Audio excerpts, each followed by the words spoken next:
4个字叫义不容辞，哦，义不容辞。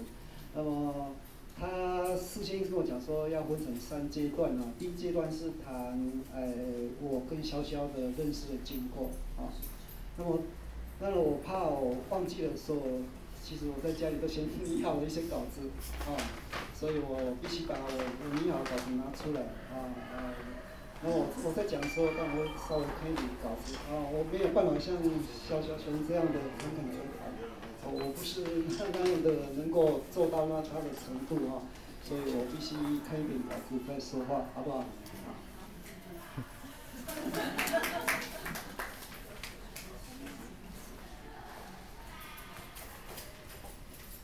当然，拟好的稿子比较会有一些感性的或者一些想象会出现的啊。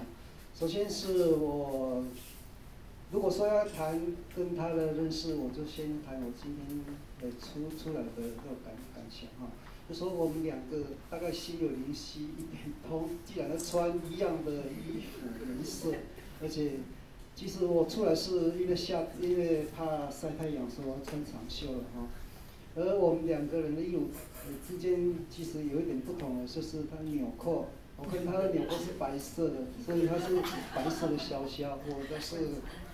黑色的啊，黑色刚好是比较适合我的诗的风格啊，白色是比较适合潇潇的啊，这是我们之间的一个细节啊，一些细腻的地方我发现到了哦，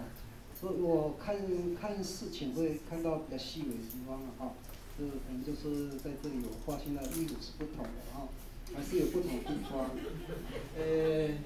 我拟好了稿子呢是说，今天可能我们是2座山啊，那么潇潇是一座一个非常看起来非常舒适的一座山，是里面的有禅啊有茶。这座山有寺庙啊，有钟声啊，也有和尚念经的声音啊。而我是一座比较沉默的山啊，那是我是一座活的火山啊，可能什么时候爆发出来不一定的。那么我是比较没有声音。那么我们2座山呢，之间应该有一个距离。可是这个距离不能太远，也不能太近，太远和太近，这2个人之间，2座山之间的谷地呢，太近的话，那制造不出回音来；太远的话，回音就不见了，所以我们谈话可能就没有交集。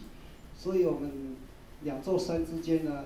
保持一定的距离。这保持一定的距离，就是我跟他的交易的情况。我们2个人可以说是淡如水的交易的啊，朋友之间的交往是非常淡的啊，可是我们诗的心是非常浓郁的啊，这是我们2个之间的情形啊。那么，我在昨天有把我们要这个来对谈的po上了那个脸书，其中我是写了几句话，就是引用我的一首诗，就是与兄对谈。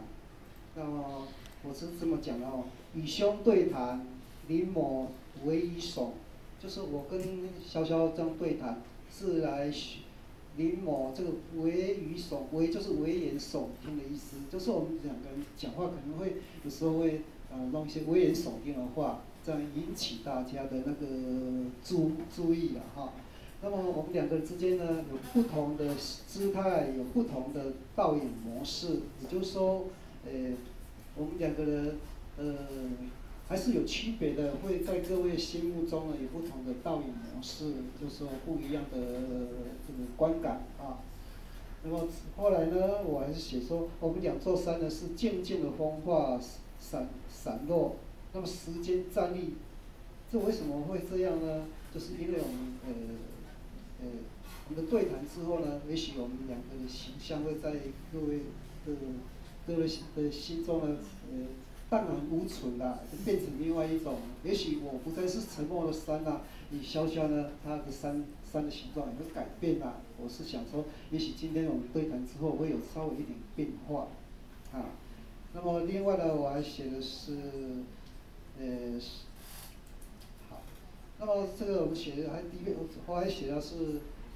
以潇潇对谈呢，隐则隐，情则情，都别挂在一起。隐就隐藏了隐，隐的话要隐藏什么？隐藏起来。那情呢，既然有之间的我们的诗的情或者朋友之情呢，该说出来就说出来吧。哦，这个都都别挂在一起，都不要变成同一个方向。空间旋转以后，我们就会人有时候会有一些迷航，就是找不到自己该表达的方式了好，那么这是我一开始来的时候我就想，昨天我就可以想好说今天对谈以后可能会有这种感受那么再来我想说谈一下，我与潇潇那么潇潇，我跟他的认识。先说我曾经写了一首诗叫《比翼鸟》，比翼鸟这首诗在发表在茫茫集的我的第一本诗集里面。那比翼鸟本来是说，写说有两只鸟南方有比翼鸟在飞都不比不飞。我是在主要这首诗在当年的时候呢，我主要是在写潇潇跟我。那么当然我没有跟他讲以为是有情诗或什么的。那么但是这首诗我写的不是情诗，我写的也是比较跟写诗的状况，就是说，我们的人生呢不如一行，不是那些我就说人生不如一行波特莱尔，这个是哪一个说的我忘记了这个一个日本的一个作家吧芥川龙之介说的嘛那我是说我们两个人之间的朋友呢，交情呢就不如我们用一首诗来表达。那么这一首诗就叫做《比翼鸟》。那么我在这首诗里面写的说，写出我以前的作品有一个意象是猎的意象比较多潇潇的作品的意象是那个云。天上的云和天空意象比较多，因为我发现到的是大部分是都云天。那么写说这两只比鸟一只是喜欢哭的一只是不落泪的那么说齐飞东南，在东南遇到云暗的时候，水又天暗了。那么飞到西北，在西北遇到云亮的时候，水后就天亮了那么我还说我们两个人一起飞，那么从台湾的升空在台湾的天空中飞那么化作云彩。那时候我就想说，我们两个呢，那么年轻的时候就稍微有这种想法，说我们两个一起闯荡这个诗坛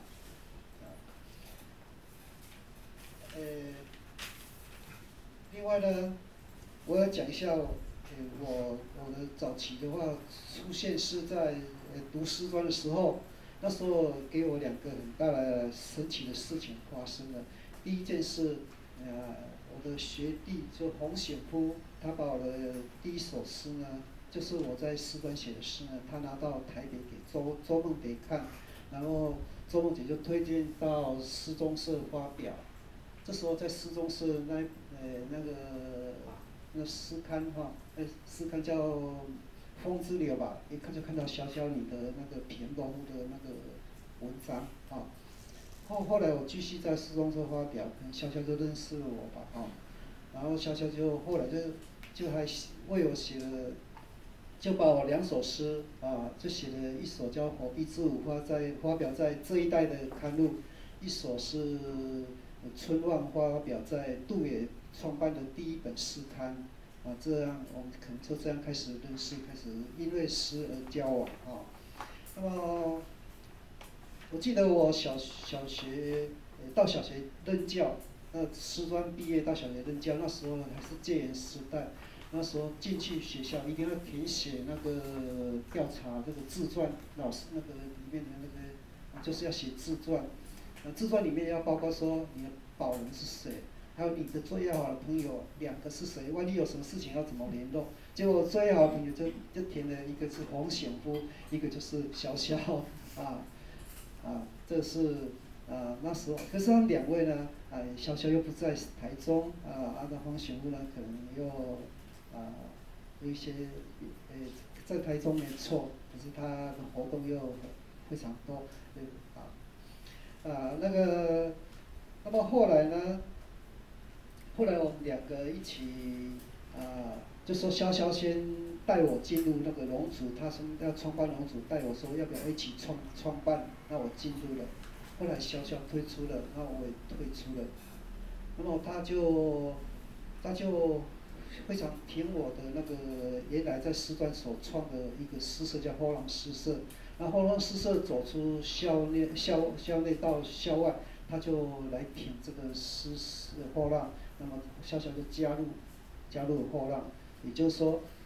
我先开始是跟着潇潇到龙族，后来潇潇是跟着我到后浪啊。那记得那时候有个插曲，就是我们编诗人季刊，诗人季刊有一期是，我是把潇潇写给我的信呢，好几封，我就把它集在一起，那么就把它发表出来。因为那信呢，包括有些他可能是退出龙族的原因，或者有一些事情，然后潇潇有一段时间可能就是不见了，然后我就特别的模仿《创世纪》啊，《创世纪》的张默啊，他们那个诗刊那个出刊以后呢，会在为了推销打知名度呢，会在电影院啊，电影院到那个在放映电影的时候啊，就去登记说要寻找电影院某个人，说那寻找某位观众啊，赶快出来，外面有人找。他写说张默外找啊，那个打在那个电影的荧幕上面。那我就学习他这一套，可是我学习的不是在电影院，我是在报纸登寻人启事，说潇潇你在哪里呀？我是才出来的，是吧？可能是这样哈，那个小广告这个大概是200块多少啊？那时候